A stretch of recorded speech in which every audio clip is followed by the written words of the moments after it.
Money can build your lifestyle, but it can't replace your body. Protect your health, protect your mind, protect your future. Digital Black Wellness. Health is the first wealth. Okay, let's unpack this because you see it constantly on social media, in boardrooms, or, well, maybe even in your own mirror. Oh, absolutely. It's everywhere. Right. It's that person who has relentlessly optimized their crypto portfolio. They've built the real estate empire, climbed the whole corporate ladder, but their eye is literally twitching. Yeah. And they're running on, what, maybe 4 hours of sleep? Exactly. And they look like they might actually collapse if you ask them a hard question. I mean, they're wealthy on paper, but biologically, they are bankrupt. Absolutely bankrupt. So today, we are pulling from a really striking piece by the Digital Block Network. It's called The First Asset, Building Wealth on a Foundation of Health. And the core mission of this deep dive is to basically challenge that exhausting traditional definition of success. And it needs challenging, honestly. It really does, because the source material makes this deeply uncomfortable argument. It says that if you are prioritizing your financial assets over your physical and mental well-being, you aren't actually building wealth. You are just, accumulating future medical bills. Yeah. It's a complete inversion of how we are taught to operate, right? Because we live in this culture that just massively rewards the chase. Oh, for sure. Hustle culture is everywhere. Exactly. People will spend months, literally months, researching the underlying technology of Bitcoin or, the macroeconomic factors affecting real estate, but they have zero understanding of their own metabolic function. Right. It's wild when you put it like that. It really is. The source material points out this massive blind spot. We are so obsessed with the external vehicles of wealth, but we completely ignore the engine that actually has to generate and sustain that success. Which is the human body. Yes, the human body, which is just totally left behind. Right, and it actually reminds me of this thought experiment. Imagine spending hundreds of millions of dollars to build this gleaming 100-story skyscraper. You hire the world's best architects, you import Italian marble, install the fastest elevators, all of it. It works. Yeah, the works.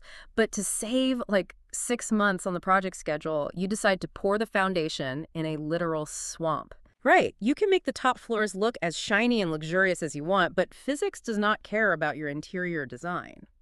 Eventually, the structural integrity fails, and the swamp just swallows the whole building. That is a perfect analogy. Yeah. And what's fascinating here is that that structural failure, it rarely happens all at once. It's not like a sudden collapse. Exactly. When we hear the word asset, we are heavily conditioned to think of cash flow, equities, property. But the source argues forcefully that your body is your first asset. It is the headquarters. Without the headquarters, nothing else works. Right. Without it, the entire operation just grinds to a halt. But poor health doesn't usually announce itself with a massive cinematic heart attack out of nowhere. It's an insidious creep. It sneaks up on you. It really does. It's the brain fog that makes you reread the same email 3 times.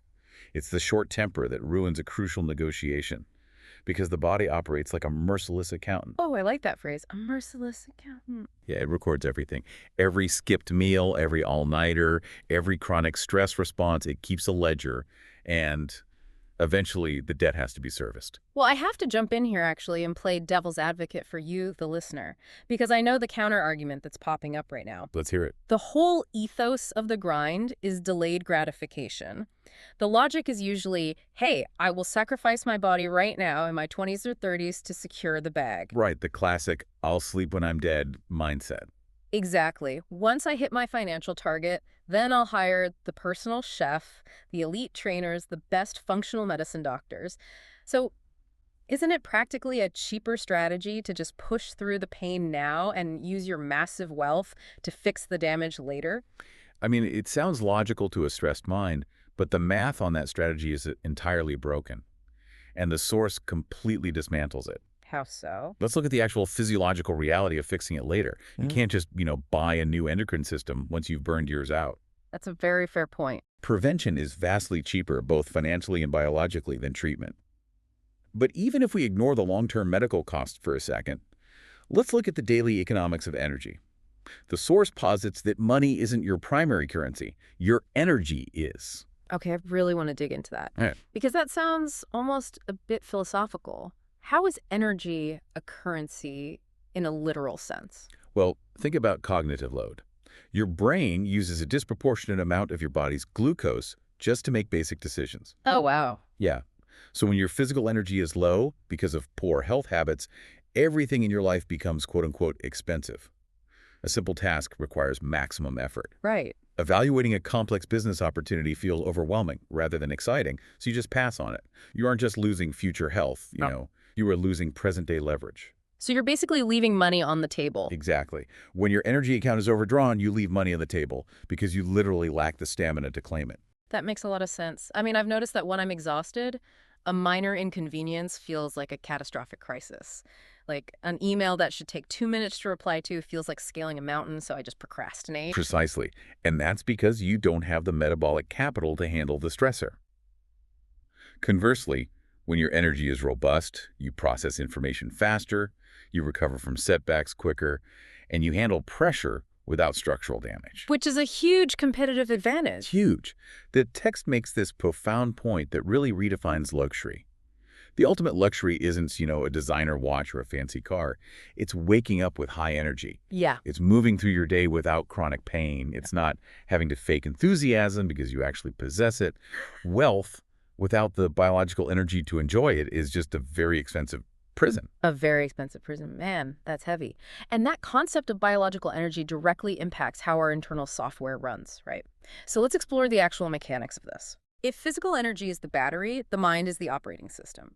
What happens to that operating system when the battery is chronically low, the system is overheating, maybe there's a sudden market downturn, and you're just running on sheer panic? It's a disaster. Your prefrontal cortex, which is the part of your brain responsible for long-term planning, logic, impulse control, it literally starts to shut down. Just goes offline entirely. Basically, yes. The source draws a hard, undeniable line between your emotional regulation and your financial outcomes. When you are in a state of chronic physical or mental depletion, your amygdala, which is the brain's fear center, just takes the wheel. So you aren't even operating rationally anymore. You're just reacting to perceived threats. Exactly. You're in pure survival mode. And in the financial markets, a stressed mind makes terrible decisions. I can imagine. When fear hijacks the operating system, you panic sell an asset at the absolute bottom. Or when exhaustion lowers your inhibition, greed takes over, and you over-leverage yourself on a risky bet, just hoping for a quick win to relieve the pressure. Yeah. Mental health isn't some abstract wellness concept here. Mental health is literal wealth protection. It's like trying to navigate a submarine through a minefield, but the internal alarms are blaring so loudly that you can't even hear the sonar. That's a great way to put it. You aren't making tactical decisions based on the map. You're just violently steering the ship to try and make the alarms stop ringing. And that is exactly how people destroy their own portfolios. The source points out something very countercultural, actually. The people who hold on to generational wealth are rarely the smartest people in the room. Wait, really? Yeah. High IQ does not protect you from emotional volatility. The people who win long-term are the ones who stay emotionally steady under immense pressure. They understand that not every spike in adrenaline requires a behavioral reaction. That is so hard to do, though. Oh, it's incredibly difficult. But emotional health is learning to observe a feeling, like the panic of a market dip, without letting it dictate your next trade. There is a phrase in the source material that really stopped me in my tracks. It says, peace is a productivity tool. Yes. Such a good concept. Right. Usually when we think of peace, we picture someone meditating on a mountain or, laying on a beach doing absolutely nothing. But this text is framing peace as an active, almost aggressive advantage in business. How does that actually work in practice? Well, what's fascinating here is the underlying mechanism of a peaceful mind. Think about a chaotic mind. It is constantly reacting to external stimuli.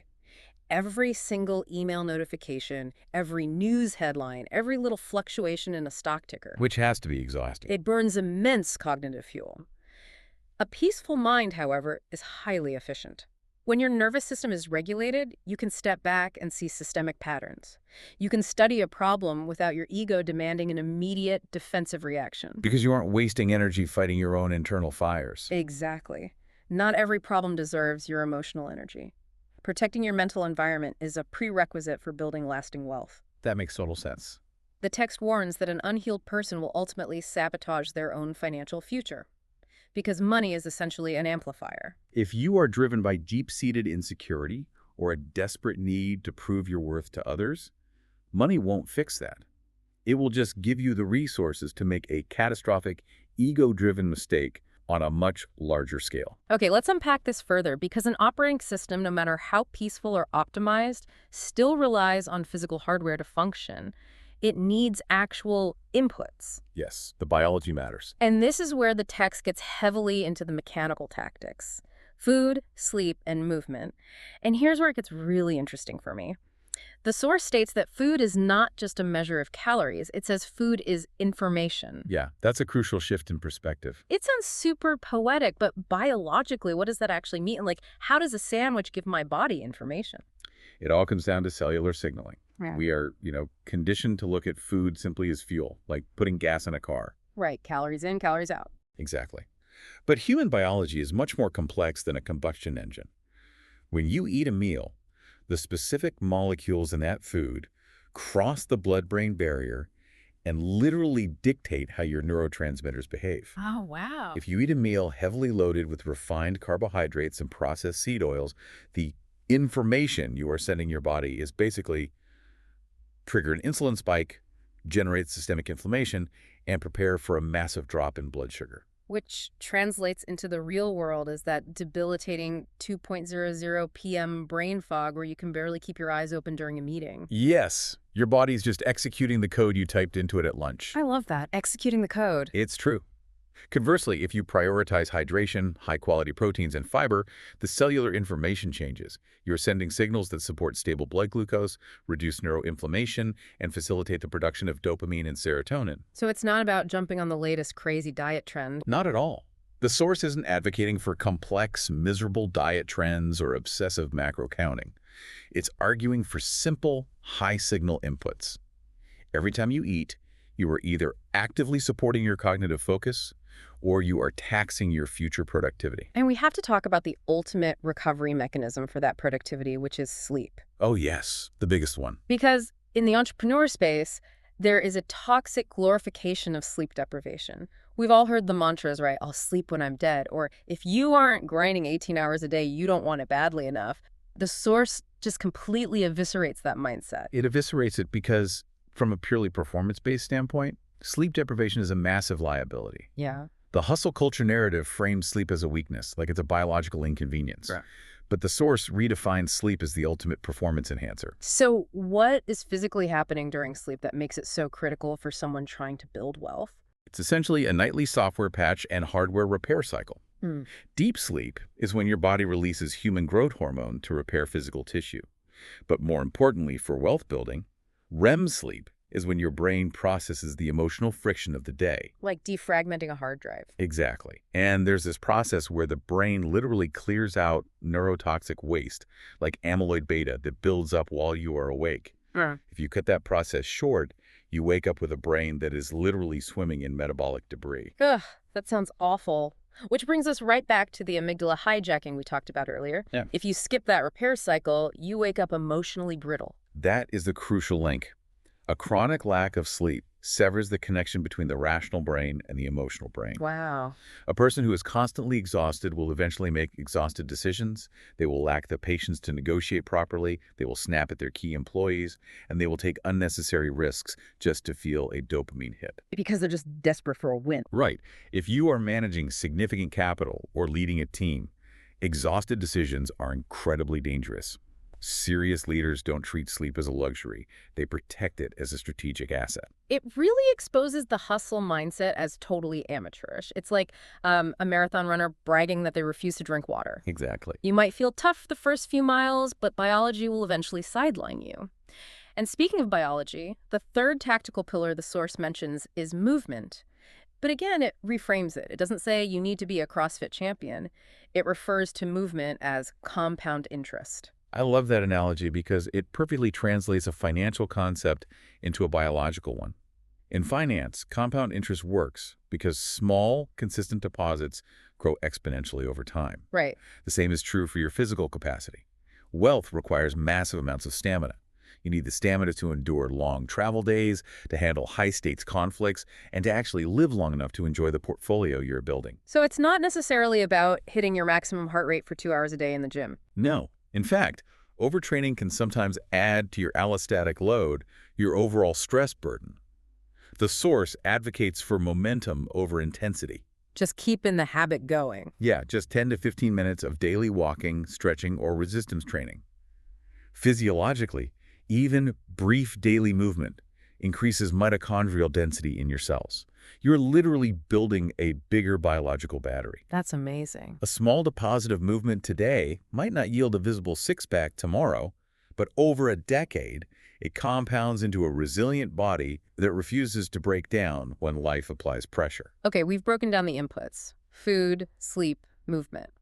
But I want to zoom out to the master controller of all of this. The text talks extensively about the nervous system, because you can eat all the kale in the world, but if your nervous system is trapped in overdrive, it doesn't matter. Right. If we connect this to the bigger picture, we have to distinguish between normal operational pressure and chronic survival mode. Okay, what's the difference? Well, building anything meaningful involves stress. Launching a company, managing investments, raising a family that requires navigating pressure, that is normal.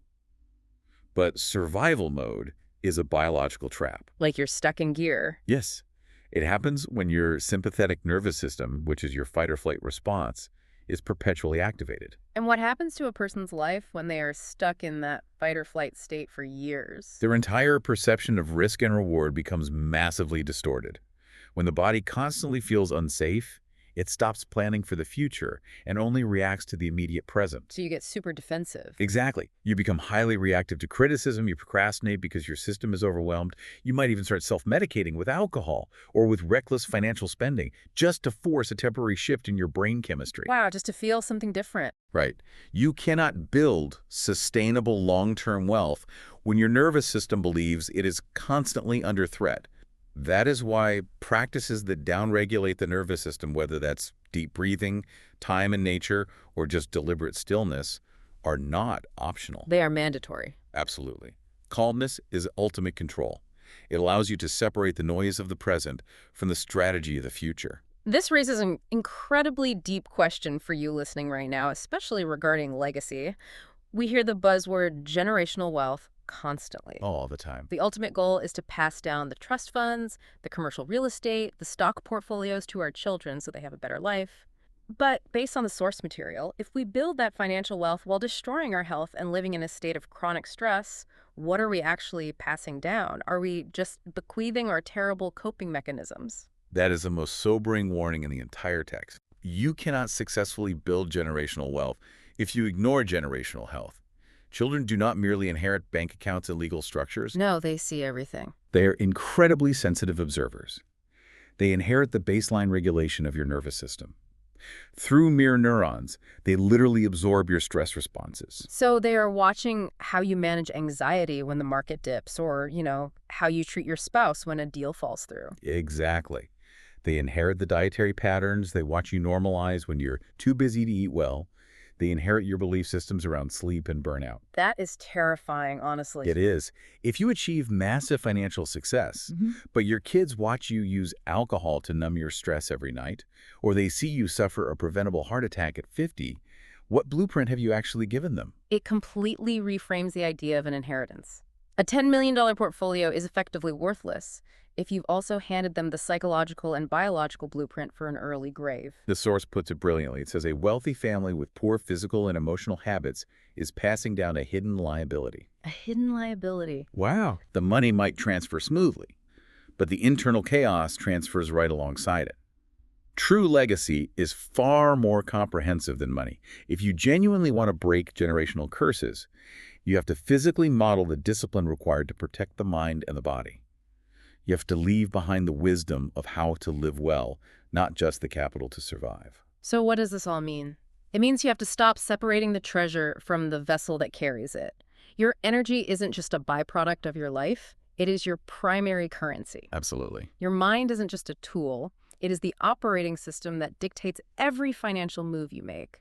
And your internal peace, your capacity to remain calm and regulated in an incredibly chaotic world, is your ultimate wealth protection strategy. Could not have said it better. If you are building your financial skyscraper on a swamp of chronic exhaustion, processed food, and unmanaged stress, gravity is eventually going to win. It is a radical paradigm shift, and it gives us a powerful new lens to evaluate success.